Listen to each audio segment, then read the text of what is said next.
Hello everyone, welcome to CLAT prep. आज है 16 अगस्त 2025। जैसा कि आप सभी को पता है कि हम डेली न्यूज एनालिसिस करते हैं, फैक्चुअल एनालिसिस करते हैं और उसके बाद 20 क्वेश्चंस की प्रैक्टिस भी करते हैं। तो चलिए उसी सीक्वेंस को कंटिन्यू करते हैं। आज के 20 क्वेश्चंस में पहला क्वेश्चन हमारे सामने, the Trump Putin summit of August 2025 in Alaska primarily focused on which issue. तो अभी आपने आज डिस्कस भी किया था कि जो ट्रम्प और पुतिन की समिट हुई है अलास्का में, किसके ऊपर फोकस थी? यूक्रेन रशिया के कॉन्फ्लिक्ट को खत्म करने पे। लेकिन ऐसा हुआ नहीं। पुतिन जब वहां पहुंचा अलास्का में तो ट्रम्प साहब ने अपनी पावर दिखाने के लिए ऊपर से B-2 बॉम्बर्स वगैरह उड़ाए, है ना, अपने आप को पावरफुल दिखाया। मीटिंग ज्यादा देर चली नहीं और फिर पुतिन ने उनको मॉस्को आने के लिए भी इन्वाइट किया। ठीक है, तो वो सब हम डिस्कस कर चुके हैं। तो option number D is the right answer. उसके लिए आप पूरा न्यूज एनालिसिस देख सकते हो। ठीक है। On 15th August 2025, Prime Minister Narendra Modi delivered India's longest ever Independence Day speech। तो कितनी देर चली है? तो 1 घंटा 43 मिनट, 1 hour 43 minutes। ठीक है, 103 मिनट्स तक चली। उसके बाद next, Burevestnik nuclear powered cruise missile was developed by which country. तो किसने बनाया इसे? तो इसको बनाया है रशिया ने। और ये एक ऐसी मिसाइल है, याद रखना, क्रूज मिसाइल है जो दुनिया के किसी भी हिस्से पर किसी भी टारगेट को जब चाहे हिट कर सकती है। ठीक है, तो इसकी टेस्टिंग अभी होनी है और इसको बना लिया है रशिया ने। तो option number A is the right answer.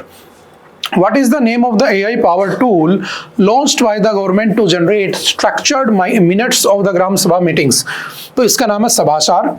और सभासार हमारा जो पंचायती राज मिनिस्ट्री है उसने बनाया है कि जितनी भी पंचायती राज में या ग्राम पंचायत की मीटिंग्स वगैरह होती हैं उनके हाइलाइट्स को निकालने के लिए, ठीक है, उनमें से जो मीटिंग है उनकी जो वीडियो वगैरह होगी उसमें से कुछ पॉइंट निकालकर उसका प्रूफ एज ए प्रूफ उसको ले लिया जाएगा। तो क्या है उसका? सभासार। Option number A is the right answer.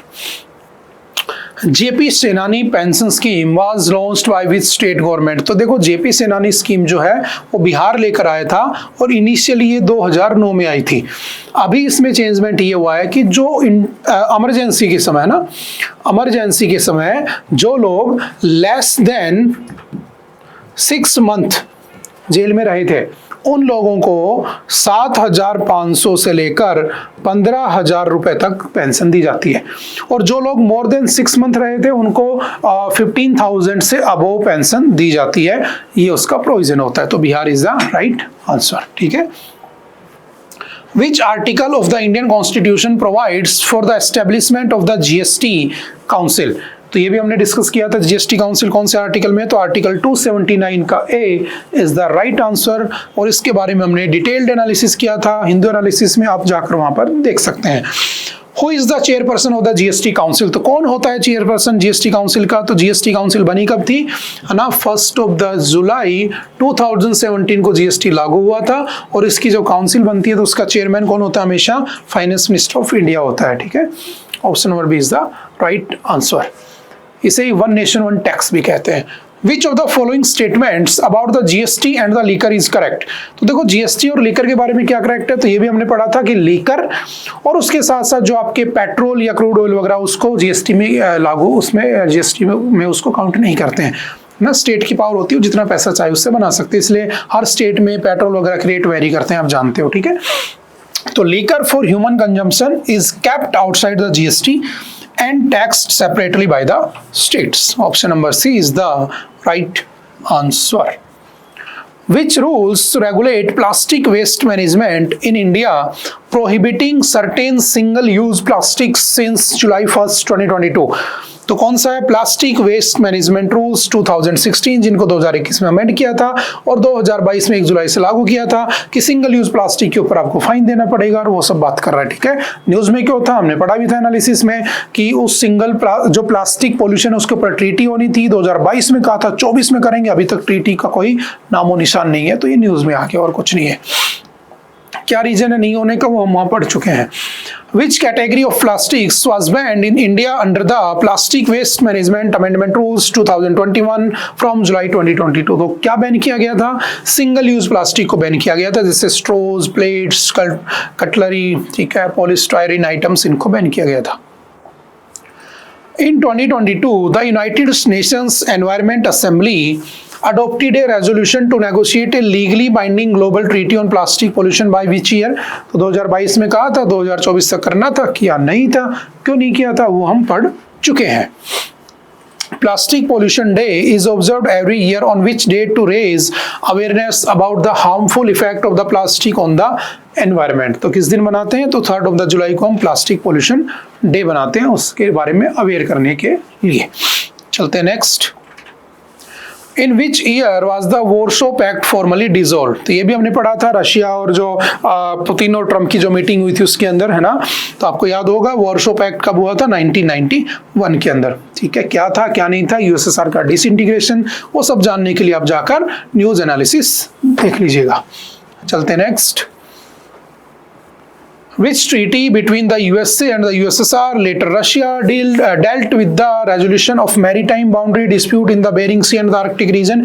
ये भी हमने उसमें डिस्कस किया था। तो बेरिंग सी और आर्कटिक रीजन में अपनी बाउंड्री को रेगुलेट करने के लिए दोनों के बीच में USA USSR maritime boundary agreement होता है 1990 में। Option number B is the right answer. The first strategic arms reduction treaty, ये भी हमने डिस्कस किया था, यूएसए यूएसएसआर के बीच में कब आई थी? 1991 में साइन हुई थी, but it came into effect on 1994। ठीक है, 1994 को ये काम करना शुरू करती है। The right to information RTI act 2005 में आया था। पहले इसके जो चीफ इंफॉर्मेशन कमिश्नर थे वो कौन थे? वजाहत हबीबुल्ला। आज के दिन कौन है? आपके कौन है? आपके सामरिया। ठीक है, हीरालाल सामरिया बेसिकली। ठीक है, तो एक बात समझना, ये जो आरटीआई है क्या वो डाटा प्रोटेक्शन एक्ट को डाइल्यूट कर रहा है, या डाटा प्रोटेक्शन एक्ट आरटीआई को डाइल्यूट कर रहा है? बिल्कुल कर रही है। उसके सेक्शन 8 में जो प्राइवेसी का प्रोविजन है उसे वोलेट किया जा रहा है। तो ये न्यूज में था, हमने पढ़ा भी था। तो क्या पूछा है कि किस बात की इंफॉर्मेशन, किस बात का राइट देता है? तो टू एक्सेस पब्लिक अथॉरिटीज से और आपके गवर्नमेंट बॉडीज से आप जो चाहो वो इन्फॉर्मेशन एक्सेस कर सकते हो। Option number B is the right answer, ये भी याद रखना। ठीक है, Which section of the RTI Act 2005 exempts disclosure of personal information? है कि आप पर्सनल इंफॉर्मेशन नहीं दे सकते, राइट टू प्राइवेसी में आती है, इन्वेजन ऑफ प्राइवेसी हो जाएगा तो सेक्शन 8। ठीक है, तो उसकी बात करो। यूके और हमारा जो ट्रेड हुआ था वो वाली न्यूज है, तो हम इसको डिस्कस कर चुके हैं। The government of India's integrated strategy to combat left wing extremism, LWE को काउंट करने के लिए क्या लाया गया? तो याद रखना समाधान डॉक्ट्राइन। ये भी हमने डिस्कस किया था। समाधान में एस का मतलब ए का, एम का, ए का, डी, एच, ए, यानी इनके मीनिंग क्या थे? समाधान पोर्टल लाया गया था एक्स जो नक्सलिज्म उसको काउंटर करने के लिए। कुछ ऑपरेशंस भी पढ़े थे हमने। Which of the following states is considered one of the worst affected by the Naxalite violence in the Red Corridor? तो रेड कॉरिडोर में इन 4 में कौन आता है? छत्तीसगढ़ आता है। ठीक है, option number C B is the right answer. Humayun's tomb in Delhi, a UNESCO World Heritage Site, was built by whom? किसने बनाया था? तो ये भी हमने डिस्कस किया था आज के हिंदू एनालिसिस में। फ्रंट पेज पे न्यूज थी कि उसके बगल में वो गिर गई दीवार, तो लोगों की डेथ हो गई, 5 लोग मारे गए उसमें लगभग, है ना। तो किसने बनवाए थे? तो याद रखना उसकी जो विडो थी हाजी बेगम, उसने बनवाया था। Option number B is the right answer. और हमने पूरा का पूरा हुमायूं से रिलेटेड उसके द्वारा लड़े गए वॉर, है ना, वो सारी कहानियां भी हमने पढ़ी थी एनालिसिस में, तो आप वहां से देख सकते हो। चलते नेक्स्ट। ओके, आई थिंक आज के लिए इतना ही था। आई होप कि आपको बातें समझ में आई होंगी।